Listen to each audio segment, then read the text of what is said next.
Hello, and welcome to the Business Tech Insights podcast. I'm your host, Brad Nelson, and today I am joined by Robin Newman. Robin, can you introduce yourselves for the audience? Yeah, and Brad, thank you so much for inviting me. I always like to get the word out about what we're doing because we are 23 years old and unique in the world. I don't think there is another international global egg donor program.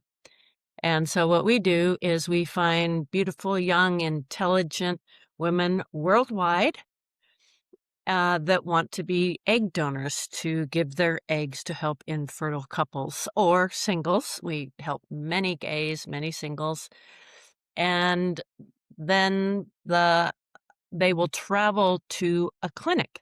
We arrange everything, get all the testing done, and the clinics are also worldwide. So if the couple's in Israel and they want to stick with their clinic, great. If the donor will go there. If the couple's American, the donor will go there. Or if they're American and want to escape the high costs in America, then we send them to Cyprus, India, Colombia, depending on if they want a surrogate and where their comfort level is. Cool. Now, with people who are wanting to travel abroad for IVF, are there any sort of risks to that? Like if somebody from the United States wanted to save some money and decided to go to India or Mexico or Cyprus to save money, is there risk involved in that? I wouldn't think any more risk than in America if they're American. Um, no, just there's different regulations depending if they're going for surrogacy. We don't get involved in surrogacy, but we send many people to Colombia and Mexico for surrogacy. It's just different. When the baby's born, whoever's providing the DNA, the sperm, to this child is on the birth certificate, and then the other person of a couple has to adopt. So it's a Mm. different regulation. But the risks, no. We haven't found them. We deal with very reputable places, and we say no to a lot of places too after we look into them. That's that's good. It sounds like you care a lot about the people that you're working with. Success is everything. I mean, that's Yeah. success is actually only second to the welfare of the child. We aren't big on places that absolutely forbid anonymous donation because we feel it's essential that this child someday can know its biological roots. Right. And now, so you guys aren't a clinic yourself. You just connect the donor and the recipient. Is that correct? We're the matching agency, exactly. Right on.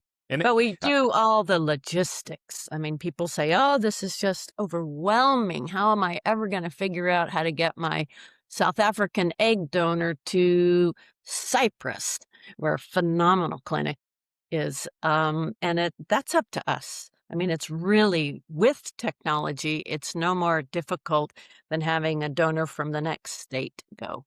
I mean, it's the same blood test, the same everything. They just see the donor the last week of the donation. yeah. And now, what kind of technologies are you guys using? I mean, of course, the internet being what it is, you're able to connect people all around the world. What kind of um, software and technologies do you use to connect donors and recipients, and how has that really made your life easier or maybe harder in this journey? No, it's made the most incredible life ever. I started this business in South Africa, where I lived for 3 years, and I just said, I really wanna be next to my small family that still lives in California. So I worked out a way because we have to synchronize medical files. Um, so I worked out a way with Outlook to synchronize our contact sheets and organize them in a very unique way. So it's much better than any client contact software I've ever found. I've shown this to those people, and they said, "What you've got is the best. Don't change that." So I worked out it took years. I mean, I'm 23 years doing this. It took years to do it, but, so that was the first one. So we sync all our contact sheets, which has all the details and files and attachments, and there's actually 4 pages to a contact sheet in Outlook. Most people don't realize you can put phenomenal amounts of information. And then, of course, Zoom completely has been a game changer. We can even have the egg donors meet their couples, and maybe they don't want to reveal identity at that point. I don't encourage it at an early stage. They can change their name, or we change their name, and so we can all do a Zoom call together. Um, Thirdly, AI has been fantastic, and the way we use it, we are human first, and that's what we care about, not automation first. But the way we use AI is we use it to um, gather our information about the clinics, um, to to um, present things in a very, very clear format. We can use it to lay out a plan of action. And then we read that over and we use that as the best way to communicate with a couple in an email directly, or we use those bullet points before going into a call with them. We do not ever send them to a medical portal. We don't ever use automated responses, but we use it as a structure and clarity and to quickly gather the information that's needed. Very cool. But we Yeah. we're an IT and security firm, and so we're heavy in the technology, but even we use AI the same way that you describe. We're very human first as well. So I really appreciate that when other business people are saying that sort of thing. Now, since you've been going for so long, 23 years, you said, how have you seen technology change over that time? Of course, AI is a fairly new thing, but what kind of struggles have you had over those years, and how has technology kind of helped push your business forward over 23 years? Well, outlook, believe it or not, has changed hugely to try to synchronize those contact sheets in the early years. My team and I realized it was taking 25% of our time just to use these different synchronization programs because Outlook wasn't automatically syncing, and it was a real headache. But I wanted to live in America. I didn't want to be in an office next to everybody all the time. So that changed hugely. The Microsoft 365 and Business Enterprise. Obviously, Zoom has been wonderful. I kind of remember what we did before Zoom. WhatsApp communication. Yeah. Goes on. Oh, Dropbox. Dropbox is heaven. That's where we keep our files. I Hmm. mean, everything goes in Dropbox. Nobody has anything on their computer that's not in Dropbox. Good. So you have a backup of everything. That's good. Absolutely. Yeah. I mean, I can't tell you how many times a computer gets stolen in South Africa where my team is. And it's like, oh, bummer. Well, go turn on the backup computer and there's everything. Yeah. Um, Now you mentioned that sometimes the donors and the recipients meet. Is it often that they build relationships with each other, or is that something you discourage or something you encourage? Oh my goodness, that's probably the most beautiful part of this. We're all about building relationships, but every person that comes to us that needs an egg is in a different level of comfort with that. So we just start out with, hey, if you really want, here's a video of her. This is what she looks like in action. Others want to have a conversation. Others don't want anything to do with her. They're somehow fear the donor can take the baby back, which is absolutely crazy. Um, So we come at it with wherever they are comfortable. Ideally, what I say to them is, look, I don't really want you to meet the donor at this point. Let's wait till you've got that baby in your arms and then think about it. And then when the donor's over the age of 35, no longer donating eggs, and they've had some blind, what we do is pass blind emails and pictures back and forth. So when the donor's older, if they both want direct communication, then we'll exchange emails with them and let them take it from there. But other people will, I mean, the oldest children we have assisted with are now 22, a set of twins in San Francisco. And their donor never wanted to have her own kids because she wanted to be a very good attorney. And and she never wanted contact with the couple. But every year she welcomes like a Christmas letter from the couple updating her on how the kids are doing. And the kids are, they're now in college and just excelling. And the donor has her own law firm now. She's just a phenomenal attorney. And every year she reads this letter and writes back a very attorney appropriate.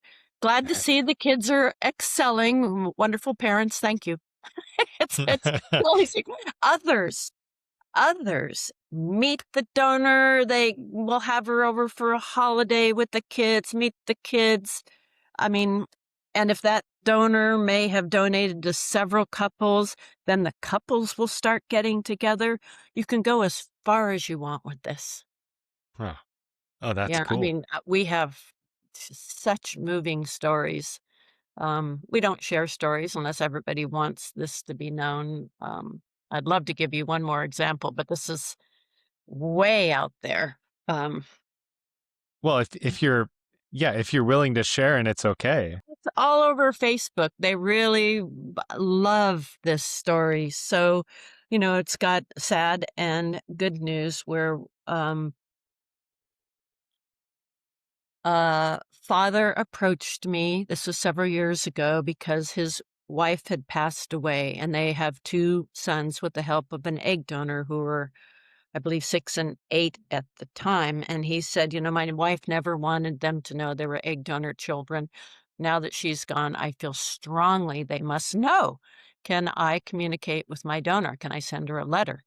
So I wrote the donor, let her know what was up, asked her if she wanted this letter. Of course, she embraced that letter. It turns out now, fast forward maybe 6 months from that first letter, they live 2 hours apart in Canada. The donor has two sons as well, which are a year older than his sons. And the donor's husband, has become fast friends with the widowed father of the first two kids. They take family holidays together. The donor takes all four of them clothes shopping. It's just the most incredible story. And so we have thousands of stories at this point, and they all go different extremes. It's really it's as they say, if you find something that you're passionate about, you never work a day in your life. So to me, it's like, what's going on? What are the stories?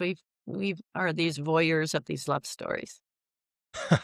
Well, and speaking of great stories, I read your the section on your website talking about your own personal journey, and yeah, I it sounds like your dealing with your own personal infertility has created this passion in you to help others with their journeys, and I think that's really cool, really commendable.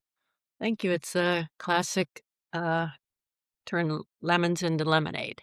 Yeah, yeah, And at the definitely. same time, I can be sitting on the beach having this conversation with you. Right now, I'm sitting in my hotel in California because I'm here for a month catching up with old friends. I mean, you can do whatever you want wherever you are. My team meeting last week, one of them has to keep her microphone off because she's in Mozambique and the monkeys on the roof were loud. That's just so cool. I mean, it's a ideal job. Absolutely. Doesn't mean So it's is your not work and heartbreak, but it's sure. wonderful. So is your team spread out across the world then? You mentioned that you have quite a few in South Africa, but We're is a it small spread out? company. We're a small company, and we started in South Africa, and my very first egg donor there is still my right arm in this business. So we really there's only 5 of us, and they're all South African. Nobody's leaving. How has technology kind of facilitated your communication? I mean, of course, Outlook and Zoom. Is that basically it as far as how you communicate with your team, even across time zones like that?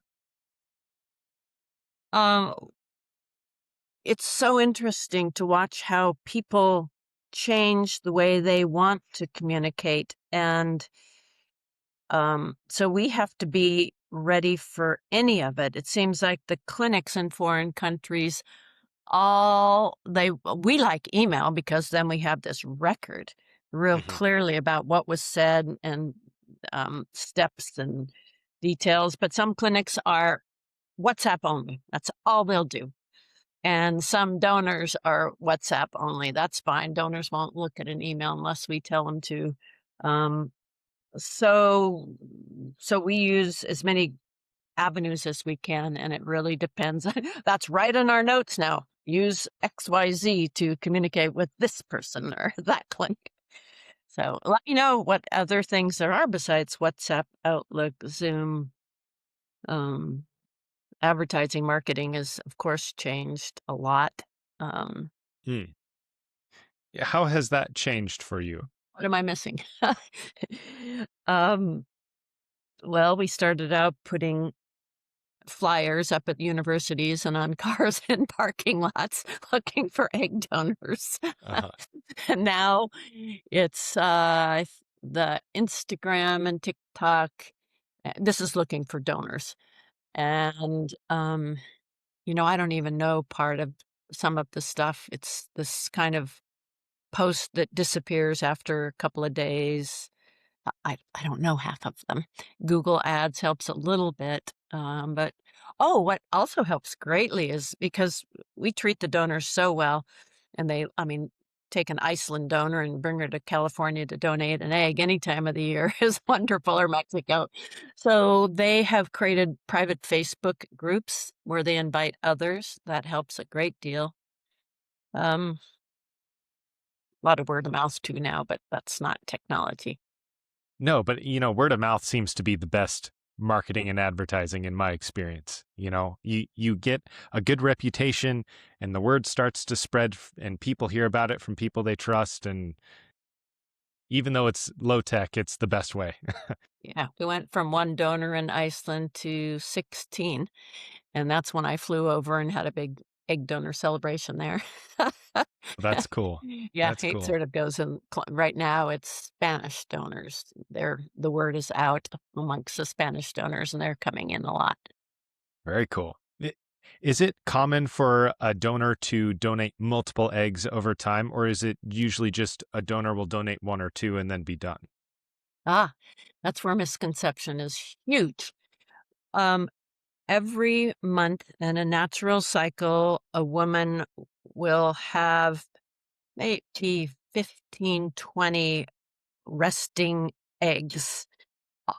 Only one of those will receive enough hormones to mature and either become a child or just get bled out.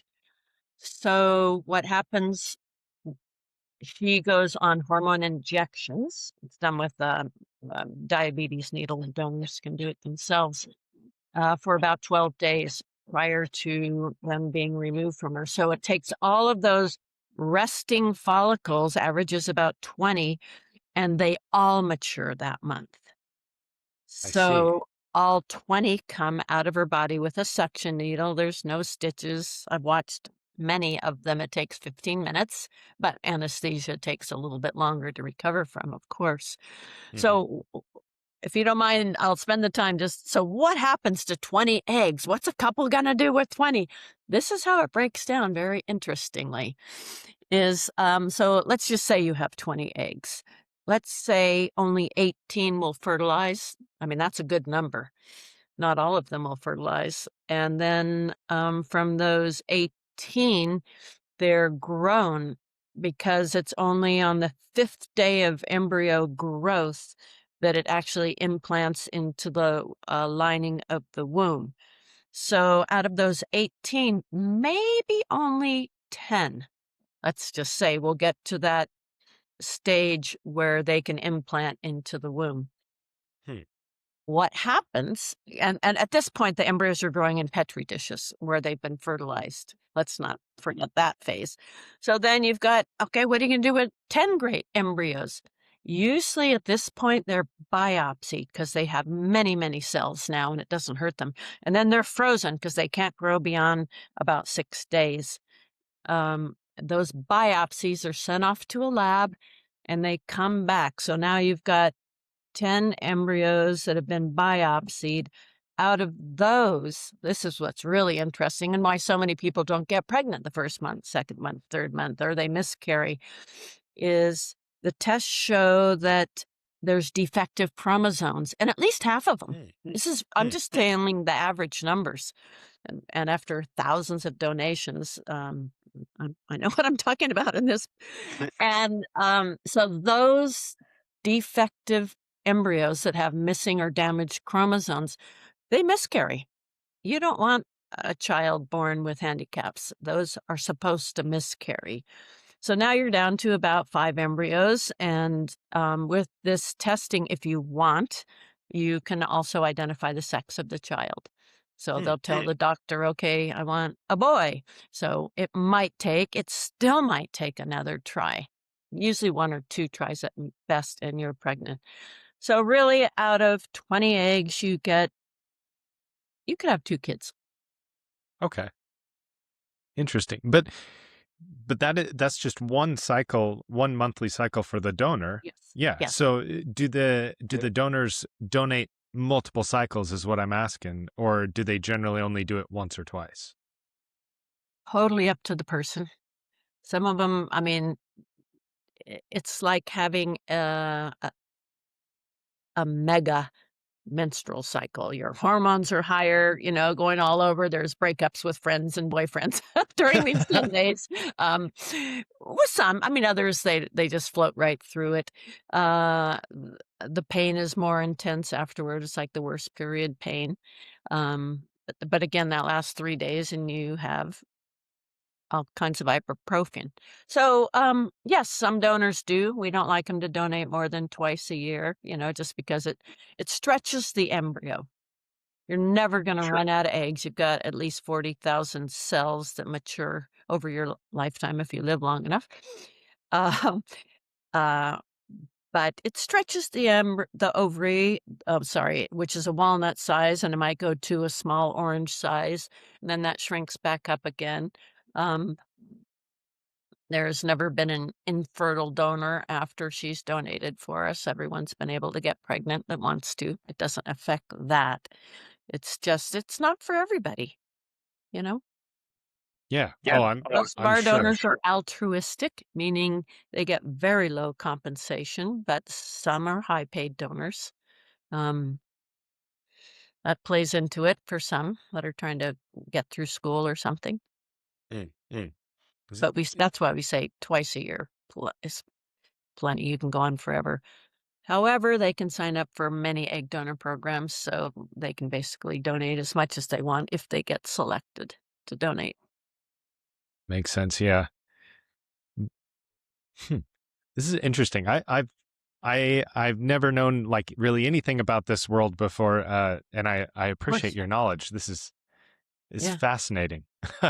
It's So different. Yeah, and, infertility is on the rise, but it's not necessarily related to our environment. It's related to the fact that we're waiting much longer to have kids. Uh, couples are usually into their 30s before having children these days. And the average age that women's infertility starts declining is 35. So Mhm. we'll get much younger than that need an egg donor. They just can't get pregnant. The eggs aren't viable enough. They're all um, have some defect in the chromosomes. Yeah. Now maybe to move into a little more philosophical area, why do you think that people are waiting longer to have children nowadays? Um, I think they wanna be more financially secure. That's what I personally think. Others, I mean, it's just probably as many reasons as there are people, that others wanna experience life before getting into the, home life. So That is, what do you think? You're closer to that age than me. well, I mean, I don't know. I would say probably financial. I hear people that they say, oh, well, I want to be more financially secure before we have children, or same kind of thing what you said. Oh, I want to do XYZ before I have children. And it is definitely true. I have a couple children, and life is definitely very different after having children than before. You are responsible for um, another person's life. You have to make sure that they are well taken care of and that they get the um, the nutrition that they need, the sleep they need, the education they need, uh, and At your sacrifice. exactly, yes, yeah. Before I would be able to go just think, oh, you know what, I'm going to go camping this weekend and just, uh, you know, hop in my truck and leave and go camping. And now it's like, I well, know that. I I can't. don't have kids. I camp all the time. Yeah, yeah. Well, Sorry. and There is my an advantage to not having kids. there is, however, I will say, uh, even though my life is different now, and I in some ways don't have as much personal freedom because of my children, I would not trade it for anything. Like I, Absolutely. yeah.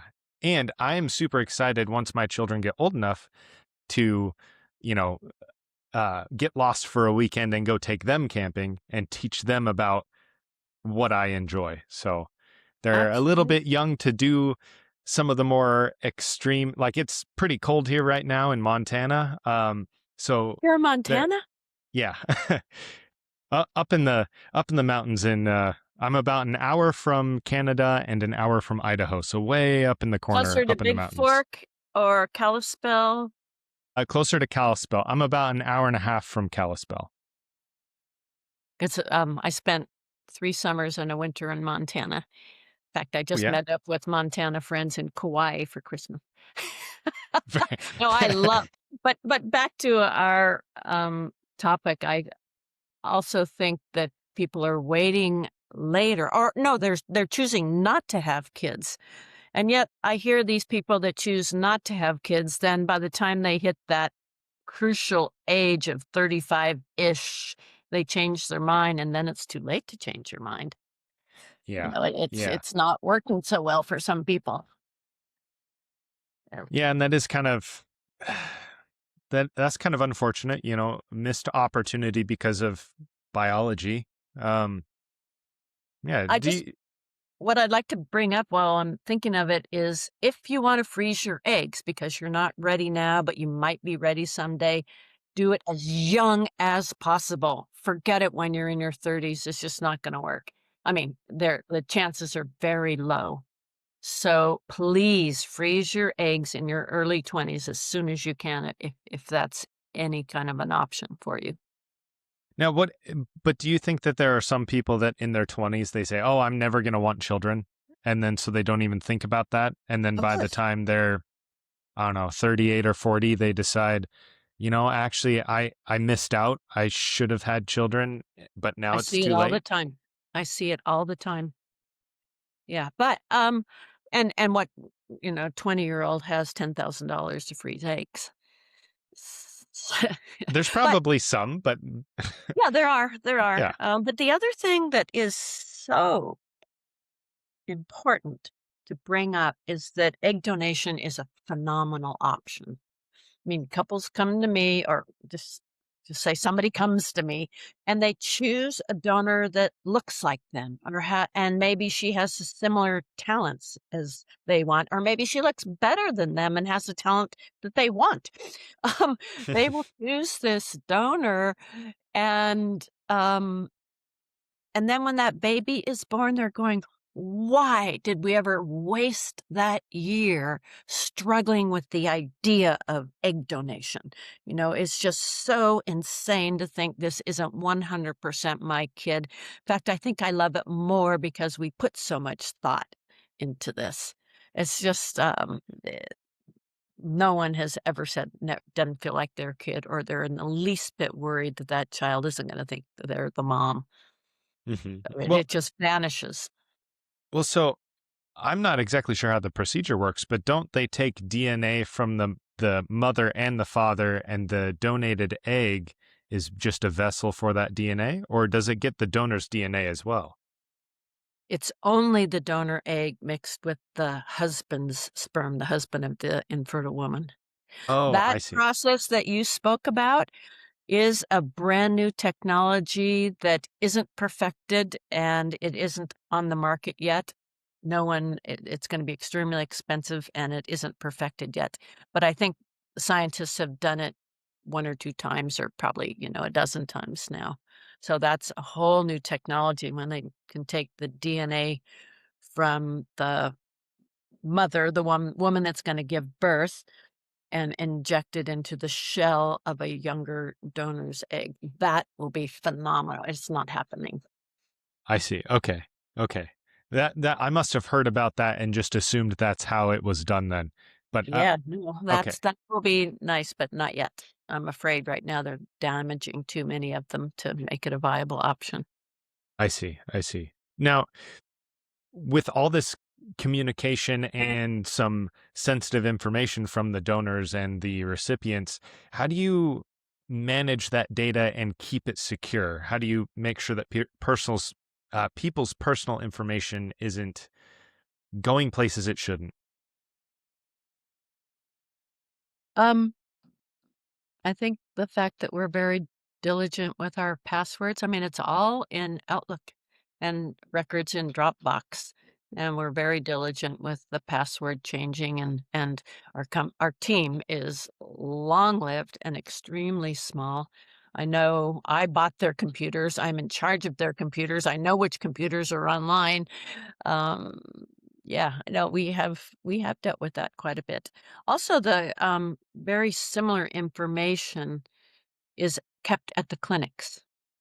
So if anything ever happened to our company, or they lost track of us or something, and they want to find out about their donor, the clinic is all required to keep that info. For sure. Well, and I would assume that the clinics are beheld to certain compliance standards that require certain security measures. Are you guys beheld to any sort of compliance standards to for that sort of thing since you're not a Fortunately not. I clinic? mean, no, no, no, it's Okay. just we belong to 4 egg donation ethical um programs. What are they called? I don't know. Groups. Okay. Okay. It- Now with the question of ethics, do you have people that ever tell you like what you're doing is unethical or something like that? I could see maybe some people uh not You being mean okay with some of that. the idea of egg donation itself? Yeah. Well, yeah, Yeah. and yeah, Yeah, no, absolutely. Some people think that if, God didn't want you to have babies, you don't have babies. You don't mess with IVF. Um, but, I mean, we have so many Catholics that come to us. We even have, Muslims. It's totally against their religion. But we have Muslim donors even, and they say, "You know what? We believe that being a mother, is greater than our religion." sure. Well, and I would, I guess if it is strictly against somebody's religion, I guess I could understand where they're coming from. However, I would also ask them the question of, if they believe that their God is all powerful and that sort of thing, why couldn't God have given scientists the knowledge to help out with this procedure to help That's a people good answer. conceive? Yeah, That's a good answer. Just why? yeah. Why not? God could use the hands of the doctors and the scientists to create this path for people who are infertile? That's a good one. Usually I say to them, "Look, if your child had a hole in its heart, are you gonna interfere with God and have that hole repaired? Of course you are." Mhm, mhm. Yeah, I mean, I would. Maybe there are some people that wouldn't. But And I think they go to jail for not assisting their kids. yeah, yeah. Well, I mean, maybe depending on maybe here in the United States, maybe not in every country, but yeah. Now, are it sounds like you have donors all around the world. Do you have recipients all around the world too, or mostly in the United States? No, the Americans are maybe 20%. Oh, Yeah. okay. Yeah, no, they're Interesting. everywhere. It's really interesting because then we're just dealing with so many religions and cultural beliefs. And, here I am, my background before this is I'm a Montessori school teacher in a small town. and and that's where, the well-being of the child was so instilled in me. So this grew out of that as a basis platform. But yeah, I mean, another example is an African couple that came to me, um, and in their culture, if the wife is not getting pregnant, she's to sleep with her husband's brother. That's how it's done. And they didn't believe in that. They didn't want that. So they came to me for an egg donor, but it had to be completely hush hush, anonymous. No one ever knows anything. I see. I see. Hmm. How do you Yes, navigate those sort I, of conversations where you have to? yes, of course we support that.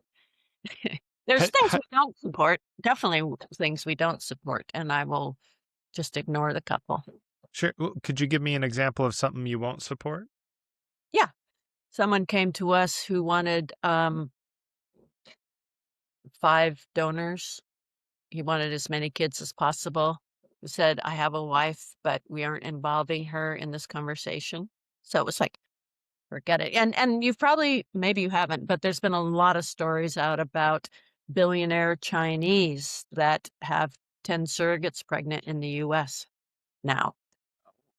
And that's only the second 10 children. I mean, I didn't realize how bad it was, but I've come across it a few times, and I need to know who's using my donors for what. Absolutely.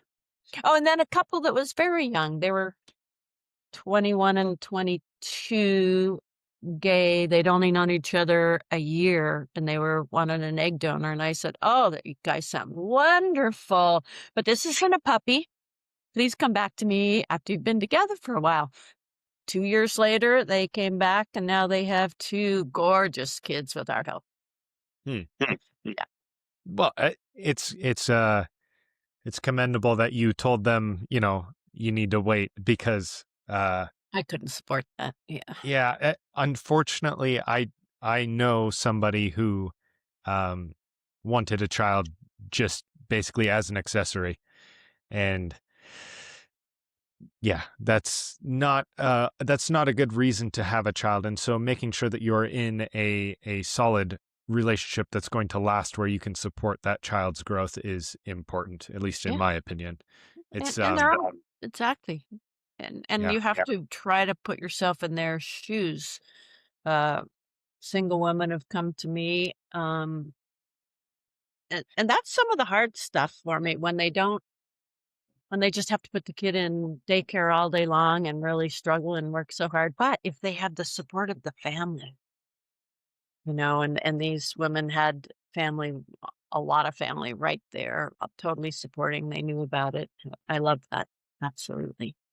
And I yeah, wouldn't say no just because the child had to go into daycare all day long. It's her choice. But sure. Yeah. Well, and there's plenty of people that grew up going to daycare that are very successful and well-adjusted yeah, people. I didn't mean that. That was a really poor example, but knowing that this person has the support of her friends and family, Yeah. yeah, is really, really important to me. No, and I I understand that too. Like we're very blessed and thankful that my wife stays home with the children, um, and that's her choice and what works for us. And uh, honestly, I don't know. Again, I'm not putting down daycare or anything, but I'm a I want, Montessori school teacher. yeah, I didn't mean that as much as someone that has to do everything on her own, has no support.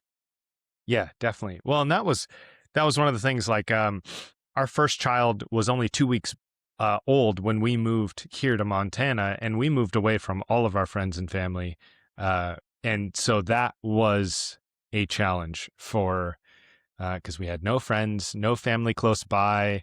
My parents were 4 days drive away. My wife's parents were a day's drive away, and it was definitely a struggle for a little bit until we kind of got our feet under us and met some people that we could rely on, and and we still, Your wife was at home. You weren't trying to also put the child in daycare at that time?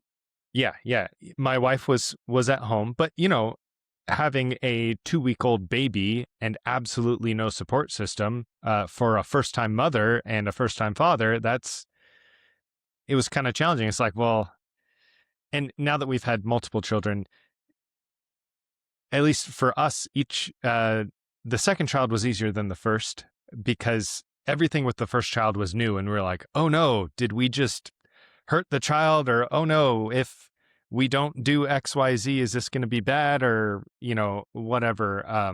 And now we have a little more experience. It's not um yeah, it's kind of like, first time for anything big. You try to rely on people that you know and trust that have gone through something similar before that, Really? before you. And we didn't have that starting out. But yeah. Right. That's why I try to warn people away from I try to talk them out of twins. 'Cause they wanted kids for so long, they just want to have 2 right off, and I'm like, "Oh, please space them at least a year apart." It is so tough having 1. Yeah. Now, the I'm sure you've heard of Octomom. Have you heard of? Please. Yeah. So, do you ever get requests like that where a woman wants to have, like, not just twins but a whole lot of children all at once? No. No. No. That was an unethical doctor. Never, ever, ever. I mean, doctors try to talk anyone out of twins Mhm. because they can miscarry, so many things can go wrong, but it's also, in my opinion, not fair to the kid. Give that baby your full attention for at least a year. But no, I Yeah. would never, ever support that. Okay. Yeah, I have always thought that the doctor that helped her was unethical, but I just wanted to hear your take on it too, since you're actually in this world. Yeah. Age, that's an interesting conversation. 'Cause I don't have a cutoff. How do you know when someone's too old to have a baby? Um, you know, w- After 23 years, we still don't know. I usually speak to my team first and then to the doctor at the clinic. Sometimes it's not our judgment. We're the matching program, but Mhm. we will decide if we want to support this person or not. The doctor may request fit for pregnancy, physical. Where is that number? The oldest person that ever gave birth was done in India. I think the doctor was doing it as an experiment. The woman was 72. Wow. Exactly. I mean, that to me is like, what a shock. But I'm 71. I could if I wanted to, and I don't. One of these people that has aches and pains or can't still hike the same mountain that I do regularly in California. I mean, I'm very, very blessed and fortunate, but I would never let someone my age have a baby. Yeah. Yeah. Well, I mean, But in their early 50s, that's an exception, but we will do that at times. hmm, Yeah. I hmm, mean, especially if she has kids already and I don't know. hmm. Interesting. Yeah, it is a That very interesting topic. We've helped couples that are extremely, I think there was a 42 is the average age of person we help, believe it or not. really Yeah. okay. And we had a 41-year-old woman married to a 70-something-year-old man. And, um, I had to go to the doctor at the clinic to discuss this, and he goes, "You know what? They're well off, so when if he dies first, the child will be well supported, and we would help a 41-year-old single woman." So that was the end of that conversation. All right. Yeah. Yeah. I think it'd be interesting to be um in your 70s and have a brand new baby though. Well, Like that's grandparents do it, though. I mean, oh that's grandparents true. sometimes will end up with the child for various reasons. That is true. Yeah. Yeah. Yeah, so Hmm.